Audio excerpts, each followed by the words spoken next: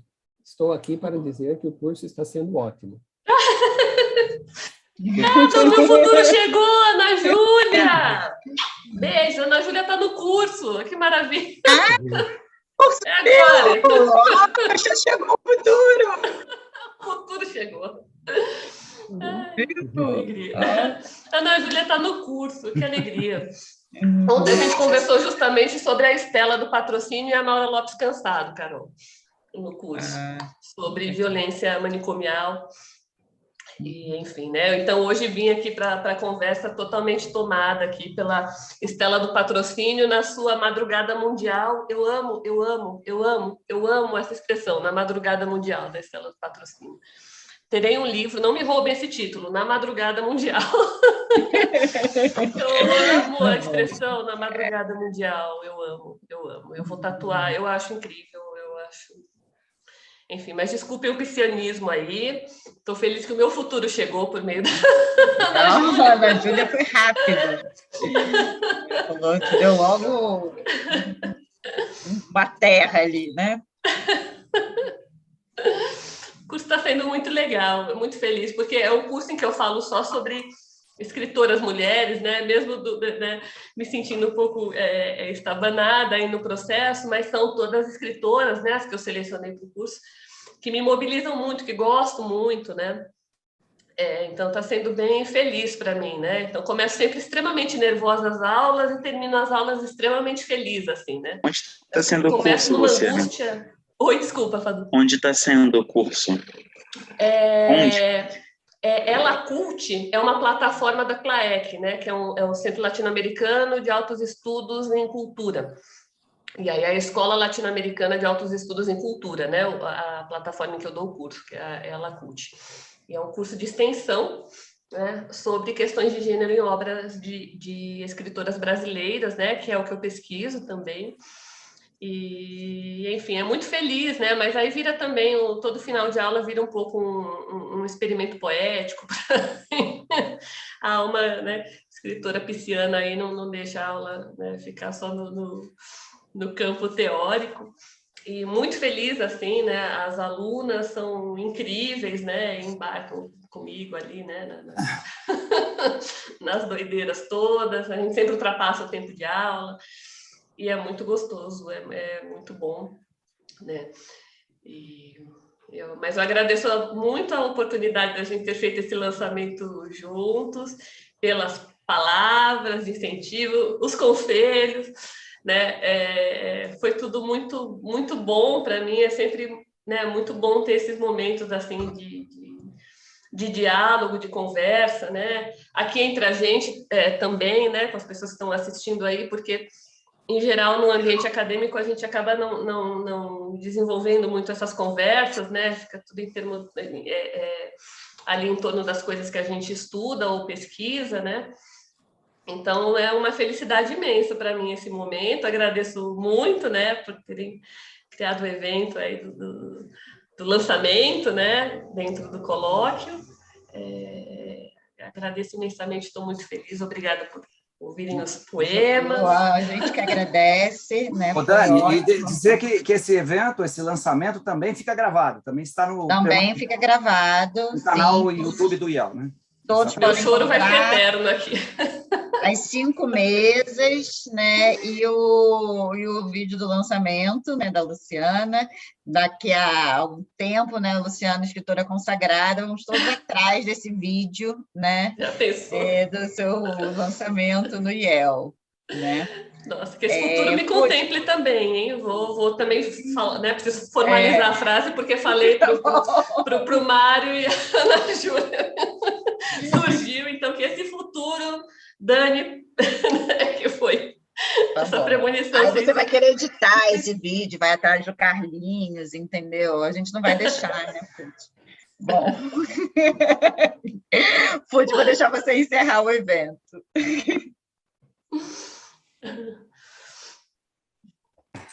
Não, é só dizer que acho que a Dani que coordena o Núcleo Êxodos, eu e o Mário, que participamos como professores aqui, acho que estamos muito felizes, né, com os resultados, que já esperávamos que fossem muito bons, ótimos, e acho que estão mais do que excelentes e ótimos no geral, né, em todas as mesas, nas 5 mesas, os 15 ou 17 palestrantes, incluindo nós também, e mais esse lançamento aqui, muito tocante da Luciana, né, leitura do seu segundo poema, é uma coisa muito, muito, muito especial, né? E a gente agradece a você também pela confiança, por ter aceito essa presença, né? Que, de alguma maneira, acho que encerra muito bem aqui os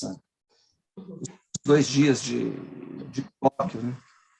E era isso que eu estava só aqui lembrando a Dani, que isso permanece gravado, né? Então também as pessoas que eventualmente, por diferentes razões, não puderam estar aqui, podem agora depois ver, você pode e deve divulgar para amigas, para colegas, né? Para alunos, esse curso que você está dando mesmo, acho que é importante, né? As pessoas poderem circular, porque nós estamos em tempos difíceis de trânsito, né? E de encontros ao vivo e a cores, né? Encontros físicos, presenciais, né? Então, acho que a gente tem que, de alguma maneira, renovar essa questão. E aproveitar que estamos aqui ainda juntos para dizer que, se tudo correr bem em termos da data, é uma data que a gente indicou, provisória, no dia 7, ou seja, na semana que vem, dia 7 de outubro, a partir das 17 horas, nós vamos ter também um outro lançamento de um outro livro e de uma outra autora, na verdade, é a Bruna Tella Guerra, né, que trabalhou e trabalha especialmente com literatura latino-americana e hispano-americana. Então, ela fez esse livro, acabou também de ser editado, aí, exatamente aí no final do primeiro semestre, né, pela editora Margem da Palavra, que se intitula O Socialismo e o Intelectual em Cuba, Negociações e Transgressões no Jornalismo e na Literatura, de Leonardo Padura. É uma pesquisa muito interessante que ela fez, né, percorrendo todo o início da trajetória sinuosa de Leonardo Padura, inicialmente com jornalismo, depois aos poucos, né, ele vai se aproximando, vamos dizer, da literatura de ficção, né, primeiramente jornalismo, nas crônicas, etc., ainda em Cuba e sempre em Cuba, e vamos dizer que o lançamento será motivo também de uma conversa, né, para a qual a gente conta mais uma vez com o queridíssimo Mário, e, claro, aberta a toda a comunidade, e o Mário tem trabalhado muito, né, premiadíssimo como tradutor, e então nós vamos dizer assim, fazer paralelos dessa condição difícil, tensa, de escritores que mantêm uma independência, que mantêm uma voz própria, em regimes que não são exatamente regimes, vamos dizer, que correspondem aí aos predicados da chamada democracia liberal, né? No caso de Cuba, o Leonardo Padura nunca quis sair de Cuba, embora ele tivesse todas as condições, todos os convites, que foram mais de uma vez renovados para que ele saísse de Cuba, se estabelecesse na Espanha, foi quem primeiro editou O Homem que tinha medo que tinha medo dos cachorros, né? Foi a sua primeira grande ficção, e depois os Estados Unidos, e aqui no Brasil também, onde ele foi muito bem recebido, né? Chegou a ser colaborador, etc. Ele nunca quis sair de Cuba. Então, digamos assim, as pessoas que são mais dissidentes em relação ao regime cubano criticam o Padura, porque ele não fez esse gesto de sair, mas ele defende a ideia de permanecer lá, embora ele nunca foi um escritor que a gente poderia chamar chapa branca, muito ao contrário, né? Ele vai fundo nas questões, nas contradições da sociedade, da cultura e do povo cubano. Da mesma maneira, o Victor Kempler, que é um autor que o Mário Luiz tem se debruçado agora, um judeu alemão, né, que milagrosamente sobreviveu ao nazismo, nunca saiu da Alemanha, e escreveu diário praticamente a vida toda, né? E também nessa tensão permanente, né? Aliás, não só mais do que tensão, sofrendo perseguições diretas do regime nazista, né? E então, como é que essa condição dessas pessoas que estão dentro e que não saem, né? Mas que continuam escrevendo coisas que, de alguma maneira, dizem respeito às suas subjetividades e que, de uma maneira ou de outra, criticam fortemente o autoritarismo ou até o totalitarismo desses regimes. Eu vou só também comentar rapidamente, no caso da China, o caso de uma escritora que tem me encantado muito, a Qing Ling, ou Jing Ling, que foi uma revolucionária da primeira geração de revolucionários daquele país.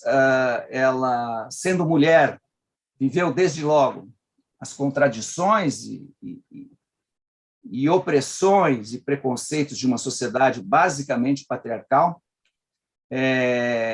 E depois sofreu perseguições por parte do regime no período da chamada Revolução Cultural. Ela foi banida, vamos dizer assim, do espaço público, apesar de ter sido uma escritora, num primeiro momento, altamente bem recebida, né? Até a própria Revolução de 1949. Então, nós vamos, enfim, apenas comentar essas passagens, né? Esses momentos, essas tensões e essas contradições, né? A Qing Ling depois foi reabilitada, também nunca pensou, nunca cogitou e nunca quis sair da China, discutiu muito a condição feminina na sua literatura e hoje ela vem sendo recuperada exatamente mais nessa direção, né? De uma escritora comprometida com a questão feminina. Então, é isso. Quem quiser, no dia 7, se a gente confirmar dia 7, vai ter divulgação, evidentemente, vocês estão todas aqui convidados para participar, junto com a Bruna, né, de mais esse debate, né? Já que, entre os objetivos do Núcleo Negro, a gente tem também o foco com a América Latina, né? A gente não quer perder, de maneira alguma, esses fios com a América Latina. É isso só. E, de novo, né, Dani, se você quiser falar, o Mário, agradecer muito, achei que o balanço é positivo. É isso aí. Desculpe, gente, a interrupção da Clara aqui. Não, acho que é isso, né? São 6h20. Queria só, enfim, reiterar aqui meus agradecimentos. Fiquei muito feliz com o evento, com a participação de todo mundo, né? Vamos repetir, né? Esse próximo que o FUT anunciou e outros, tá bom? Muito obrigada a todos. Fica a deixa para o Fadu também, né? Que já tomei ciência aí, que é poeta também. Né, senhor Fadu? Poeta não, mas eu te mandei um e-mail, depois a gente conversa. Fica a deixa aí para se animar e também, né, fazer o lançamento aqui em breve.